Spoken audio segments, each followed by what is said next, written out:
Hello, and thank you very much for being with us. Welcome to our session. So as you know, Martha and I are going to be sharing with you our experience in a teacher training course that we've been giving for the last year or so. So, as I've said, I'm Sarah, and this is my colleague Martha, and we're both from the language department at ITESO, the Jesuit University of Guadalajara. So I'm going to start our talk just by giving you a brief overview of what we hope to cover with you today. First of all, we're going to look at the context, give you a little bit of information about where we're coming from, the challenges of online training. Both of us, our experience had previously been, as you can see in the first photo there, very much face-to-face online face-to-face training as opposed to online, as you can see in the bottom picture. We're also going to talk to you a little bit about the course design and the decisions that we made there, you know, the model that we chose and the reasons why, and then share some examples both from the course design in general and this idea of community building, which was something that was important to us during this course. And finally, we'll close with our reflections on what we felt was successful and not so successful, areas that could be improved, let's say. So that's a little bit about where we're coming from, what we'll be covering. So moving on then, let's have a look at the context just to give you an idea about where this course is based, let's say, like where it's coming from in terms of our experience and what we do. So as I said, we're in the language department, and the ITESO, the university that we work at, has been pushing very hard recently for internationalization. As a result of this, they opened an internationalization office, and one of their goals recently has been to improve or achieve rather more experiences for internationalization at home, you know, given the fact that travel has been limited over the past year or so now. They needed to find ways of students to have international experiences at home. One of the strategies that they are putting into practice is increasing the number of courses in English, so English medium instruction courses in all of the different academic departments, different disciplinary areas. And that's where the language department comes in, and Marta and I, as we were the ones that were asked to or invited to collaborate by designing this course, providing the training and designing a 30-hour course for professors from all the different departments to be able to take in order to become better prepared to teach in English. So, as we were planning this course and working on the design, it was autumn 2020, and like most of us, we were imagining that for January 2021, we would be in a face-to-face setting, and you know, life would go on as normal. However, as you know, that wasn't the case, and so we had to rethink how we would normally do things and transition to being able to give this course in an online setting. Then Marta's going to talk to you a little bit about what that implied for us. Thank you, Marta. Over to you. Okay. Thank you, Sarah. Well, as Sarah mentioned, our experience, in teacher training had been mainly in face-to-face settings. But when we knew that this course was going to be given online, because that was the option, well, we had to start thinking about changes and adaptations we had to make so that the course, worked better in the online setting. So we thought of, possible challenges that we would be facing. And before I share those challenges with you, I would like to ask you to type in the chat, what challenges does online training bring, and what can you think of? All right, so I'll give you a bit of time to type those answers, and then I'll share what challenges we found.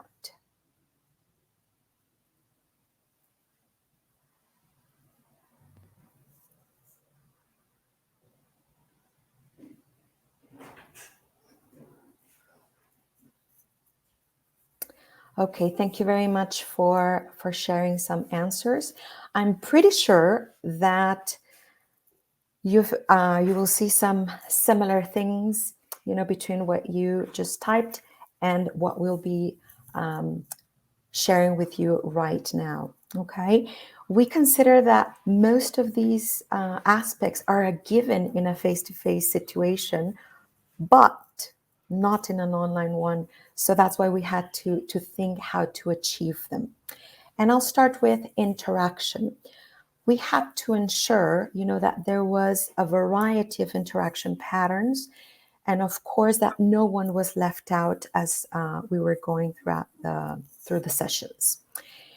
Then, as with interaction, well, collaboration was an important aspect for us. We had to rethink how we could ensure that the participants could collaborate and work together in an effective way. Okay, so that was something else we had to deal with. Now, the type of material we normally use in a face-to-face session, in a class, well, is printed or images, and that's so easy to distribute, to photocopy. However, in an online setting, we had to think, okay, how can we share this material with the participants? So we had to look for alternatives such as Google Docs, to share readings or specific tasks, and Genially presentations like this one, in which we could embed videos, activities, images, etc., etc. Okay. Another aspect we had to consider, and that was a bit challenging, was the type of activities we wanted to propose. Again, in a face-to-face setting, it's so easy to move around and form small groups or pairs, whereas in online, well, we had to think how to organize that and ensure we had a variety of activities so that the sessions were dynamic.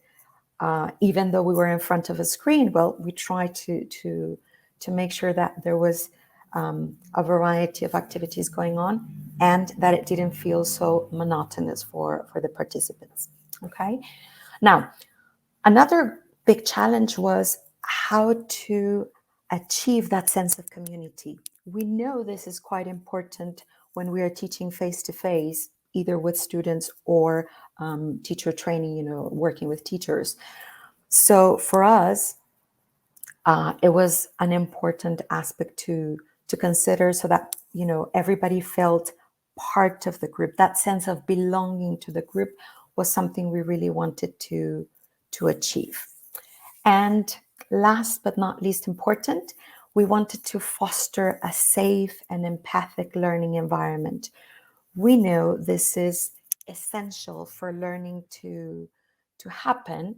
So we thought, well, how can we do this so that it also happens, in Zoom sessions? How can we create that environment that invites everybody to participate and to feel comfortable and, of course, to learn? Okay, so these were the main challenges we identified, and we consider these in order to design the course. Another aspect that was important for us, and that links to what I just mentioned, is the social emotional environment. Okay, so we thought we had to choose a framework to support our course design, or that underlined our course design. And we thought the 5 social emotional learning core competencies by Ferreira would be appropriate, since it focuses on those competencies you can see on the screen. Even though this framework is used a lot with children, at early stages of education, and that's when these competencies are developed, we consider that it was also important to foster these in a training session, with professors.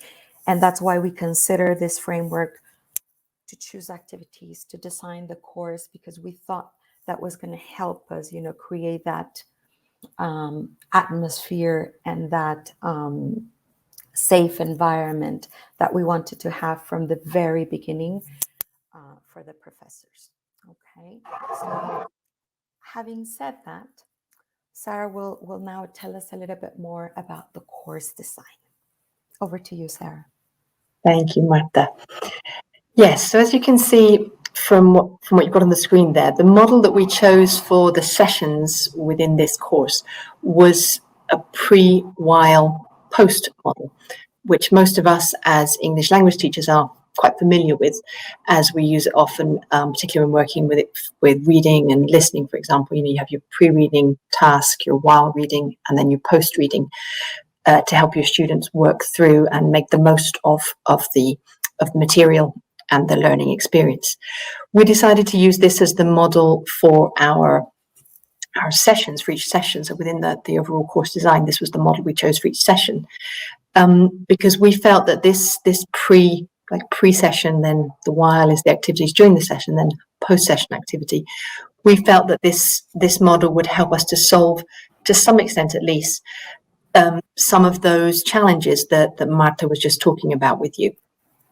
And therefore help us make this teacher training experience as effective as possible, even though it's online. It would help to make it as much like the face-to-face workshops that we were used to, but in an online setting as possible. So that was one of our goals, that we thought it would help solve some of those challenges that we'd identified. The second goal, however, was also that we thought it would be useful for the teachers that we're working with. As I mentioned when I was talking about the context, the teachers that we're working with are not language teachers or English language teachers. They are professors in other academic areas. So, business administration, engineering, education psychology, the whole range.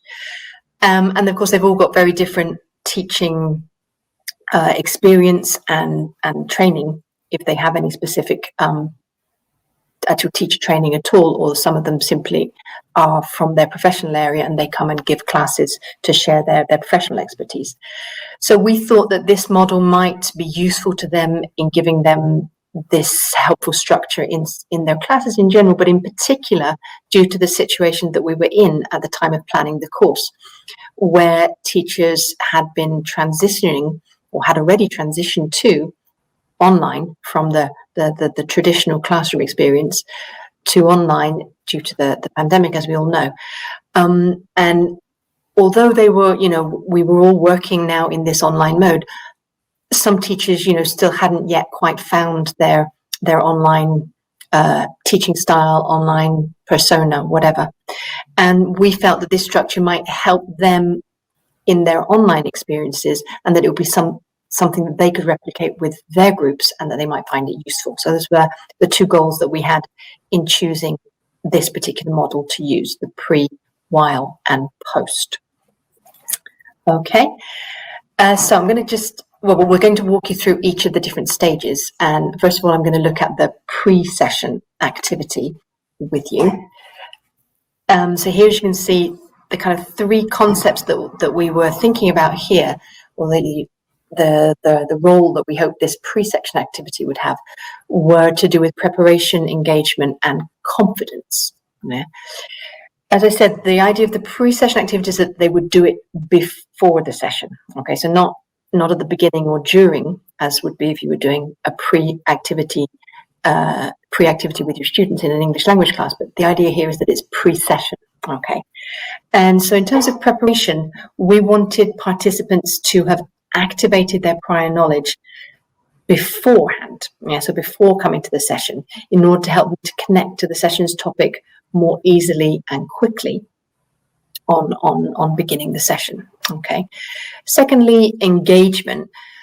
I'm sure many of you have experienced, but certainly we have, and the teachers that we work with have found that engagement is an issue in the video conference setting. And so we were also hoping that this pre-session activity would help with the engagement as soon as possible coming to the session. It would help professors, teachers that we're working with, it would help them switch to English more easily, as they were already, thinking about the topic and had already done some pre-work, and also help them switch into in English and working with their colleagues, so engaging with their colleagues. And finally, confidence. You know, as Martha has mentioned, one of our main goals was this idea of being able to foster this safe environment where everybody felt comfortable and willing to participate and wanting to be there and wanting to be part of the group. And so by having a pre-session activity and this idea of being able to prepare and everything functions, we hope, to boost confidence, that they come prepared and therefore they feel more confident, and participation is much likely to begin more smoothly and occur in general. We're more likely to have more participation if they're feeling confident, they're engaged, and they're prepared. Okay, let me just show you an example here so that you can have a bit of an idea of the kind of activity that we're talking about. So in this case, in the following session, the teachers were going to be talking about the learning zone, which most of you are probably familiar with, like this low challenge, high support, low support, in terms of where we want to be when we're working with our students in order for them to take most advantage. And this was most advantage of the input. And this was something that we wanted them to think about and talk about. So we showed them the image and gave them the questions that you can see there at the bottom left. We gave them those questions in order to be able to come prepared to then share their ideas and talk about this with their colleagues in the session. Okay, thank you. Marta, back to you. Thank you, Sarah. So after going over the pre-session activity, we would then start with the while, okay? All the activities we proposed for each one of the sessions. And well, it was a didactic sequence, which included a variety of activities, resources, and tools. Okay, let me show you what we had for this one. Okay, and well, we tried to include a combination of individual work, pair work, small group, and whole group work, in order to have variety and also, having a bit of a dynamic, session, as I mentioned before. For example, one of the activities for this session was a reading. Okay, and sometimes it's good to have, to do a reading individually so that each participant can, process a text and try to understand it, and then identify those key ideas and points. And that's what participants had to do. And then we had a plenary in which they could share those ideas they found interesting, or even something else they were thinking about regarding the reading they had just looked at. So this particular activity had those two moments: individual work and then whole group work, and where they shared their ideas. Another example in this sequence that we want to share with you is a collaborative activity.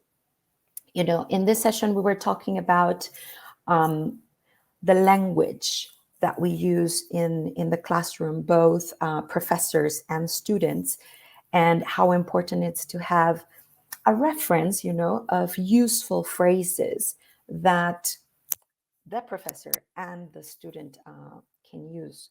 So what we did here was we asked them to work in small groups. We used breakout rooms, to divide them up. And within their groups, they had to work together in a collaborative document, which at the end was a document that was there for everybody, for all the participants. But the important part was they were all collaborating, depending on their, previous knowledge. They were contributing with different phrases. So at the end, we had a very rich document with all these useful language, and they could take that away with them for future reference. So that's another example of an activity, in this case, a collaborative one. Now, something else we wanted to do was to bring variety into the sessions. And that's why we decided to have guests in two of our sessions. And in this particular one, we had different guests, EMI professors who have, some experience in their different fields, and they've been teaching content classes in English for a while. So we invited them to join us in this session. The main purpose was to provide variety, so that participants could, hear other voices, not just us, right? To motivate them and to help, maintain engagement. All right. This was also a really good opportunity for teachers who are about to start teaching in English to meet other colleagues, to talk to them, to ask questions, to express their concerns, and at the same time, feel supported by these colleagues who are already have some experience in EMI, and at the same time, providing the opportunity for the teachers who were working with us, to start feeling that they're part of a wider community, the EMI community of professors at ITESO. Okay, so that's another example of an activity that we incorporated within this sequence. Now, at the end of all the while activities that we proposed for each session, we always had a warm-up, and it was very short. Just at the end of the session, we wanted to, have closure at the end and not just say, okay, we're done, goodbye, but to, maintain the participants until the end of the session.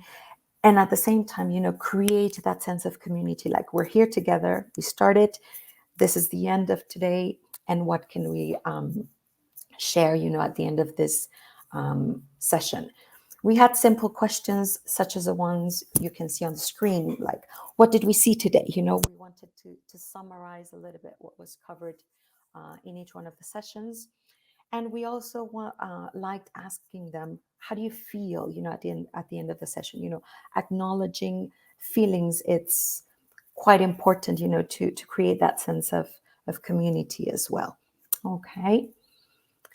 And, the third stage of our course design, that Sarah mentioned before, concluded, let's say, with the post-session activity.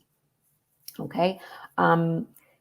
Here, we thought it was important to allow individual thinking time to all the participants. And that's why we decided to include reflection journals. So they had to work on their journal at the end of each session. We gave them some guiding questions so that that could, maybe help them with the reflection and write, their thoughts. And every session, the reflection journal was different. There were different questions we asked them to think about, and those questions were linked to the topic or topics that were discussed in the session. Okay, so that was one part. I would like to add as well that journals were very useful for us because they help us, to take the group temperature, both individually and the group as a whole. We could sense how things were going, and if we had to, make any changes or adaptations for the following session. It also gave us an opportunity to establish some sort of dialogue with the participants because, we read their reflections and then we responded to what they had shared with us. So we felt there was some sort of communication there, and it was a way of accompanying them in this process, in the course that they were taking. Sometimes we also added, as part of the post-session activity, as a very short task that linked, what we had done, for example, in session 1 to what would happen in session 2. For example, in this case, we asked them to start thinking of possible questions to ask the experienced EMI facilitators that joined us for the round table. So it was a way of preparing as well, and linking one session and the following one. Okay, so this is just an example of a post-session activity, but there was always one, so that we could have all that, the complete model, as Sarah mentioned before. And well, after sharing this with you, Sarah will talk a little bit about what participants said regarding the course assignment activities. Over to you, Sarah. Thank you, Marta. Yes, obviously it's important at the end of any course to get feedback. And in particular, we were keen to see whether there was reference in particular to these elements that we've been talking about that were, particularly important to us in terms of how the course was structured, the model that we were using, and the types of activities and the environment and sense of community, as Marta's been talking about. So basically, the institution has an evaluation instrument which is used at the end of any professional development experience, course, workshop, whatever it might be at the university. And the question that we focused on for the purpose of this talk was this one, which is about what did they find helpful in this professional development space. Okay, and so we're just going to look at a few examples here. I'm not going to read them all with you, but what I'd like to point out is sort of the key words. Yeah, go ahead, Marta. Thank you.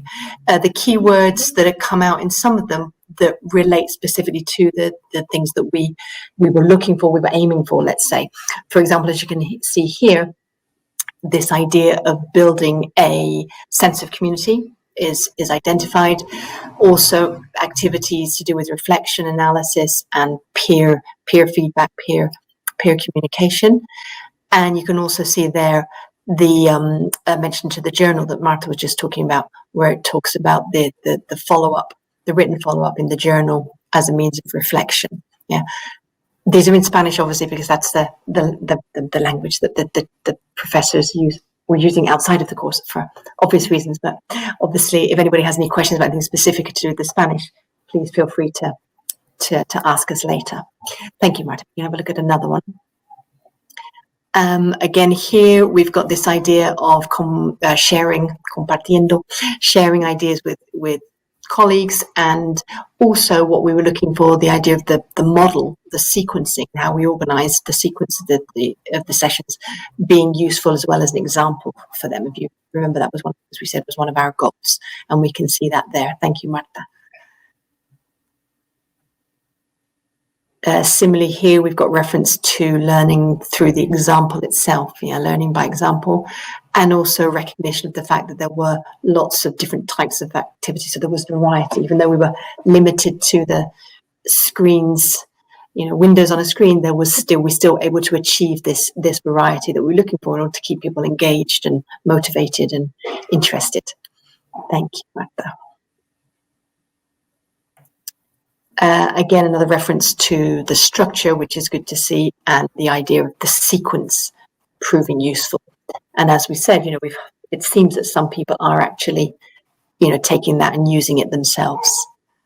Is there another one there, Marta? There we go. Thank you. This one clearly referring to the collaborating and working together, listening and getting to know your colleagues being an important part of community building, as Marta was saying. And also the comment there about the guests who were brought to the session is the activity that Marta was just talking about, the round table. And as she said, that was something we were hoping they would find particularly interesting, motivating, engaging, etc. And the fact that it came up in the evaluation makes us believe that yes, it did achieve what we were hoping to, which is good to see. Thank you. I think that's all of them, right, Marta? Oh no, one more. Oh, there we go. Yes. So again, this idea of community, in that this person's talking specifically about the being en compañía de, so being together with the instructors, myself and Marta, and their colleagues, their peers, their classmates in this case, and the dynamic, of course, of the course itself proving to be a good model, as I already mentioned. So it was obviously very satisfying. Thank you, Marta. It was very satisfying for us to see that those particular things we were looking for did actually come up in the Institute's evaluation instrument at the end of the course in the different occasions that we've given it. So moving on from there, we will take a look at community building in a little bit more detail. Over to you again, Marta. Thank you. Thank you. Okay, so as we mentioned, it was very important for us to create this appropriate social emotional environment, and of course to foster empathy, respect, and sense of belonging. Okay, so that's why we thought of different activities that would focus on these aspects I just mentioned, and to really, create that sense of community. And this happened, at different moments. It wasn't just at one certain point, but we had activities at the beginning, activities during the course, and then post course. I'll share the example with you in a moment. So I would like to start with two examples of activities we used at the beginning, okay, or at initial stage of the course. And at the very beginning, and actually this was even before starting session one, we asked teachers, to think about their teaching experience and identify those key moments, and also what they were bringing, to the course. We always have certain baggage that we bring into a course, into a class, etc. So we asked them to think about that and be prepared to share it with their colleagues. And we thought this was a good opportunity to start, building that sense of community, and also for the teachers to get to know each other. Okay, so that's one example, and it happened at the very beginning of the session, of session one. In that same session, we talked a little bit about feelings, and we asked participants to share how they felt about teaching their class in English, and to use two adjectives to describe that. Okay, it's important, to acknowledge feelings, especially when they are about to embark on a new journey, to have a new experience, such as teaching their content classes in English. So that's why we thought it was relevant for them to share feelings.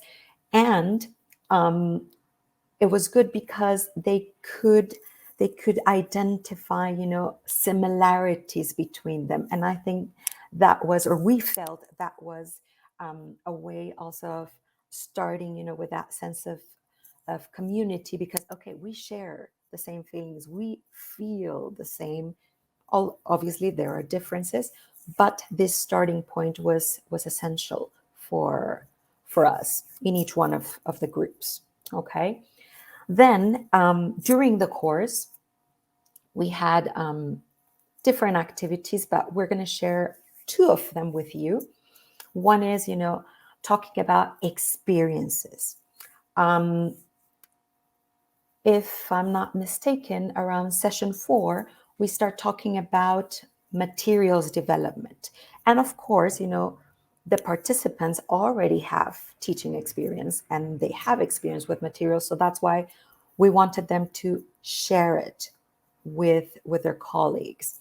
And it was also an opportunity to identify similarities and differences, especially because they come from different academic areas, as Sarah mentioned. So that enriched, the sharing experience, because there's a variety of materials they use depending on the course they teach, or the nature of their course. Okay. Another moment of sharing was done when we were looking at challenges that they would possibly face when teaching their course in English. And we wanted them to think of possible solutions, how to face those challenges. So they had to think about that individually first. Then they had to discuss it with a partner, and it was a moment of sharing, and finding, oh, I hadn't thought about that. Oh, that sounds the same. That sounds similar. And then they had to share the list with all the group. Okay, so it was a different way of sharing. Okay, but it was important for the participants to have these different opportunities in order to create that sense of community that we have been talking about. Now, as a post session moment or activity, we have started an EMI community, and this started after the first two groups completed the EMI course, this training course, and we have been getting together around 3-4 times during the semester, depending on everybody's schedules. And it's an open session. Whoever can join the session does it. It's a moment, to share ideas, activities, experiences. We have invited professors to share an activity and maybe try it out with us. All right. But there's no written agenda. There's not like, okay, this is what we're going to cover in session 1, session 2. It's open because it's a community, and it's something that is ongoing. Okay. It's not a finished product, if I could say that, but it's ongoing, and we're hoping that it grows every semester, and of course that it strengthens, right? So that all these professors, continue feeling that there is support for them. Okay, so well, as you can see, there were different activities that we incorporated in order to foster this sense of community. And I would like to share just some samples from the reflection journals in which the participants shared or referred to how they felt, that it was a safe environment, and how they felt, that sense of belonging to the group. Okay. I'm not going to read them all, okay, because it's a bit long, but we highlighted, we underlined a few key parts that we wanted to share with you. For example, this participant said at the beginning didn't have enough confidence, but then began to gain confidence, little by little. And this relates to that safe environment we were trying to create. Here we see, I feel more comfortable. When I mentioned the adjectives, activity a moment ago, and I said, well, it was useful to see that they were more or less on the same page. So sharing those feelings, for example, helped them to see, okay, I'm not alone in this, and my colleagues are feeling the same or thinking the same. Okay. Another example here says, I felt at ease and willing to learn. And that talks a little bit about a safe environment too. Feelings, at first uncertainty, but now I feel pretty good. And here's a key word we want to highlight, connected, the connection with the rest of the classmates. We thought that was essential. That was something we wanted to achieve. And this participant felt there was that sort of connection. Again, why it was important to share in small groups or one-to-one, it allowed them to, get to know each other, and again, start to feel as a community and getting stronger. All right. And here, this participant mentions specifically the activity dedicated to community building. Like, they appreciated that activity. And then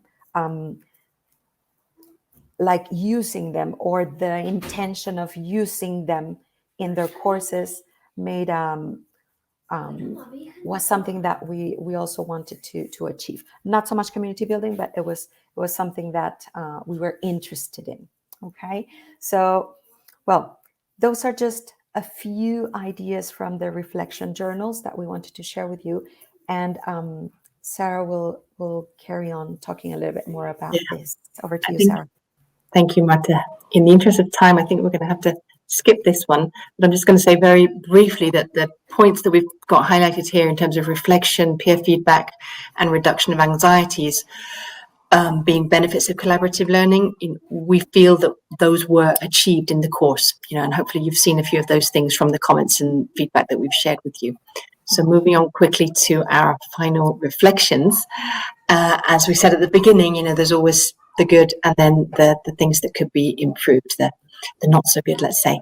So basically, in terms of successful elements, we've highlighted the high levels of participation and attendance, positive responses in course evaluation, as you've seen examples of, participants themselves implementing the pre, while, post, and also some of the activities. Again, we saw mention of those in some of the feedback that we've seen. Individual dialogue with participants that we were able to achieve through the journal replies, and finally the willingness that we perceived on the participants' part to collaborate with each other, which we firmly believe comes from this, the effort that we put into creating, ensuring the right circumstances, the right kind of learning atmosphere. Obviously then, what do we need to improve on? The number of responses to the journals. Yeah, we've said that the journals were positive. They're one of the successful elements. However, not everybody does them. And that's something that we're aware we need to improve on. And so we, need to find a strategy. If you can help us out with that, please share your ideas. A strategy to help improve the number of responding and more participants actually participating in that activity. Secondly, the duration. 4 hours in a Zoom session is a long time. It's not the same as 4 hours in a dynamic face-to-face setting where you can chat during the coffee break and things. So we are currently playing with reducing the number of hours and extending the number of sessions and seeing how that goes. And then the last 2 points here relate to the EMI community that Marta was talking about just a moment ago. This kind of community of practice that we're hoping will continue as a result of these training courses and a result of these teachers beginning to work in English in their different academic areas. But we need to see how it's going to develop. We don't quite know what to do so that it becomes their group rather than us leading it all the time and us suggesting. Okay, so those would be our kind of final reflections on the experience. We have some testimonies there which kind of highlight the key things that we've talked about, but we won't go into those right now. I will say that we're happy to share this presentation if anybody would like to take a look at it afterwards. Marta, if you'd like to move to the next one. Yeah. The bibliography there, but we won't take time over that. And finally, from both of us, thank you. Thank you. Yeah. Please don't hesitate to contact us for further information.